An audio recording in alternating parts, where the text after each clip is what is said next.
Hi everyone, I'm Jingwei. Hi everyone, I'm Soefara, and together we're the creators of Out of Sight.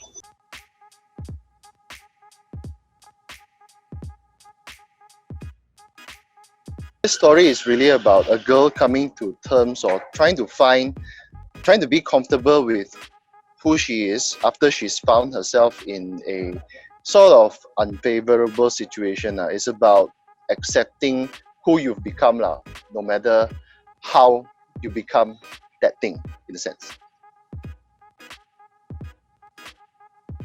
The title was about sound, and I thought, oh, that's not going to be easy. So I need a writer for this. So I contacted a couple of my friends, and then there's a WhatsApp group that Jingwei is in. It's like a group about movies and geeky stuff, and I just asked the question like, hey, is anyone interested to write a story for this?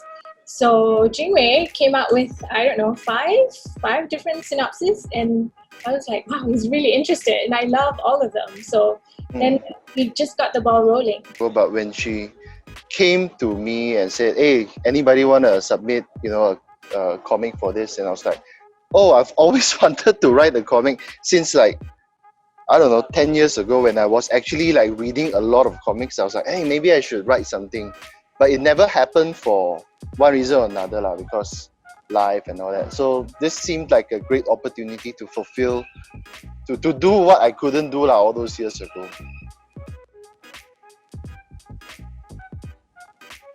Because the theme is sound, and sound has to be integral to the story, it became quite natural to do something about sound that can be seen.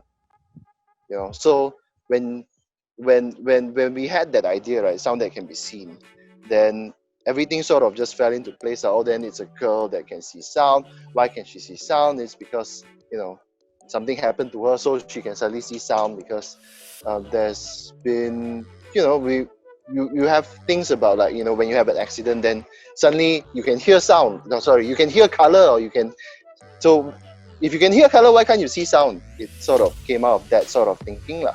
I was telling Jingwei, I said because the sound concept is so great and so hard to do, that I thought, hey, we have to do something about this, because I told him about Perfume. Perfume was a book, and it's also a movie. So how do you describe, or how do you see smell? Sorry, how do you describe smell, and how do you see smell? And it's so interesting, and how they did it just really, until now, that's one of my favorite movies. I still have to watch that movie. Still have to watch that movie. I still have to watch it. So I thought, okay, visualize sound is something I've never done before. I never thought I would be doing it until this challenge came. So yeah, it was a no-brainer. We just went for it. So I guess her journey is really from fear to acceptance. It's a simple journey. It's something that's quite tried and true. When you start off experiencing something that you're not familiar with, or that you don't know, the initial reaction is always fear. It's fear of the unknown, right? But I suppose what relates to me personally, is that even though initially it is unknown, but if you give it a chance, if you give it time to grow on you, if you give it time to, if you take the time to understand it, eventually what is unknown will not be so scary, because it then becomes known, right? So once you know, then it's easier to accept. And when that change is happening within yourself, then I think it becomes something quite relatable to anybody who's experienced any sort of change in their life, lah. Because the first thing you have to do is to understand fear. Yeah. And why you are. Yeah, absolutely. And it's funny that Jingwei wrote that scene where she took the umbrella to defend herself. So when I was in high school, my house was broken in, and I came back, and I opened the door, and I was like, why is everything in a mess? I actually took an umbrella, and I wanted to figure out what's going on, you know. Oh, wow, you never told me this. I did, but, Oh, this is life experience, man. I went and I'm like, okay, what if they're still inside? So I decided otherwise. I went out and, you know, used the payphone to call my mom. But basically, I think I was like channeling my fear during that time. It was, you know, uncertainty. I don't know what's going on. Something might happen, something bad. But the first instinct is to defend yourself. So Jingwei wrote the script, and it was actually all there. You know, if it's fear, no, he got it right. If it's fear, you see like sharp edges, and it's really true because cinematic language, right? If you watch the old movies, the black and whites, like Cabinet of Dr. Caligari, there's this one scene where this guy who was accused of murder that's happening around. So what they did was the scene, it was all painted, it was amazing. They had like sharp edges, shadows facing him to say that he's the one who has been doing the murders, or he's the one who's been accused. So there are so many visual languages that I've gone through, that I know and Jingwei knows about, that we kind of infuse it in. So if you feel happy, you know, light, certain things or certain type of shapes will come about, certain types of texture will come about. So that's what we did. And the fact that it was in black and white was more interesting because then you can play with more shadows, more texture, more, you know, depth. So yeah. We communicated through WhatsApp all the way, and it was a different time zone, but it really didn't matter because even if he sent, you know, too early in the morning, I would check it anyways. So it was really easy actually. And the thing is, when Jingwei, I think it's because of his training or his skill working in an ad agency as a copywriter, every time he sends an outline, it's kind of complete. It's sort of like I get it in an instant. I know what he's trying to communicate. I know what he means. So every time he sends something, it's like, yeah, we can work on this. We can also work on this. We can also work on this one. But, you know, we find the best one that we can work with. So it was really easy to work with James. Yeah, I guess working in advertising, you're sort of trained to be concise. So it's actually quite a challenge to write something longer than, you know, a few paragraphs, because most ads don't last that long, right? So working on even a 16-page like comic, right, was actually not that easy, right? But it's something that at least I've always wanted to write. And then Sophie was she was kind enough to like follow me on this journey.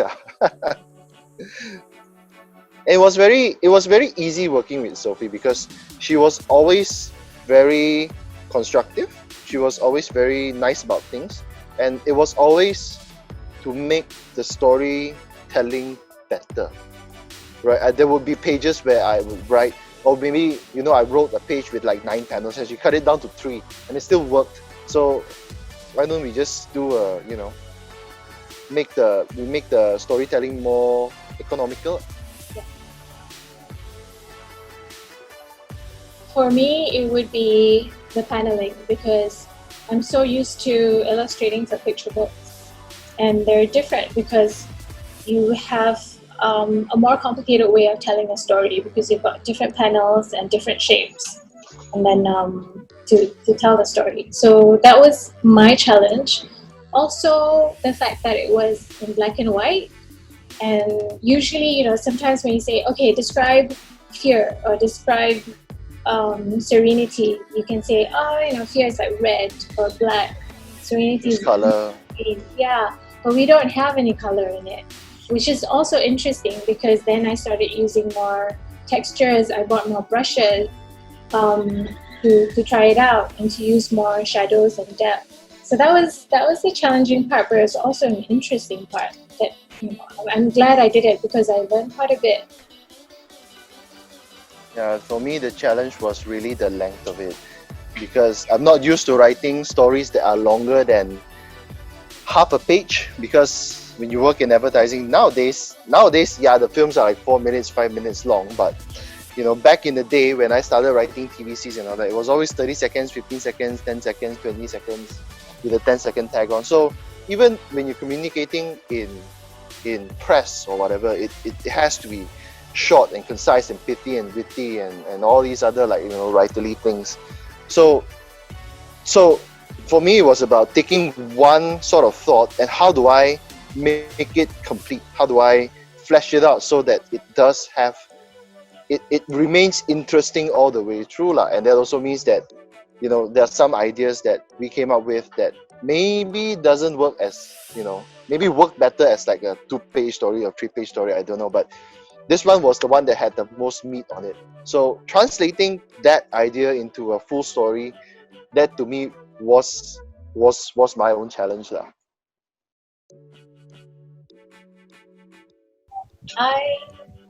I want to see more Southeast Asia stories. Like, for example, on Netflix, I want to watch Indian representation of zombies, which they already have right now, or ghost stories from Korea. What's it called? Kingdom. I love it, and I want to see more of it.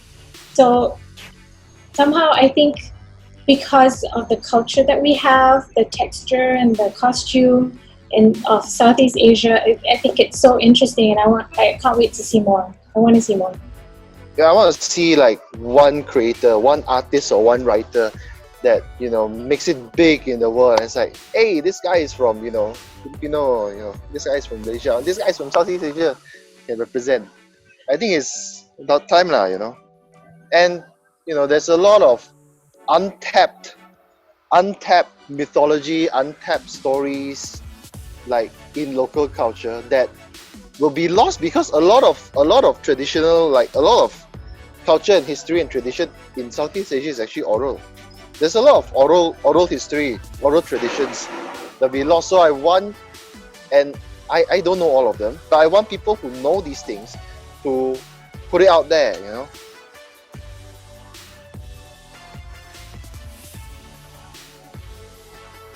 Okay, thanks everyone. Bye.